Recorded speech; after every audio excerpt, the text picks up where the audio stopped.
નમસ્કાર દર્શક મિત્રો, DD10 ન્યૂઝમાં આપનું હાર્દિક સ્વાગત છે। હું છું બોની પ્રિન્સ અને હવે જોઈએ આજના મુખ્ય સમાચાર। અમદાવાદ શહેરના ચાંદખેડા પોલીસ સ્ટેશન વિસ્તારમાં નોંધાયેલા ચોરીના ગુનામાં છેલ્લા 1 વર્ષથી નાસ્તા ફરતા આરોપીને ઝડપી પાડવામાં મહીસાગર LCBને મહત્વની સફળતા મળી છે। ચોક્કસ બાતમીના આધારે પોલીસે આરોપીને ઝડપી પાડી આગળની કાયદેસરની કાર્યવાહી હાથ ધરી છે।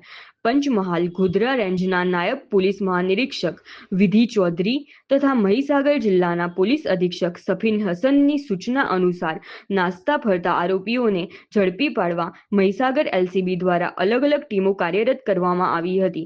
આ દરમિયાન LCBના સ્ટાફને ચોક્કસ બાતમી મળી હતી કે અમદાવાદ શહેરના ચાંદખેડા પોલીસ સ્ટેશનમાં નોંધાયેલા ચોરીના ગુનાનો આરોપી મછાર બાબુભાઈ લાડુભાઈ મૂળ તેજાફુઈ ગામ તાલુકો ખાનપુર જિલ્લો મહીસાગર હાલ સોનેલા ખાતે પલીવાલ ડેરી નજીક હાજર છે।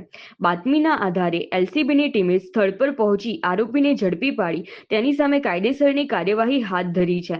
આ સમગ્ર કામગીરી LCB પોલીસ ઇન્સ્પેક્ટર MK ખાંટના માર્ગદર્શન હેઠળ police sub inspector PM Makwana, police sub inspector KC Sisodia તેમજ LCBના અધિકારી કર્મચારીઓએ સફળતાપૂર્વક પાર પાડી છે।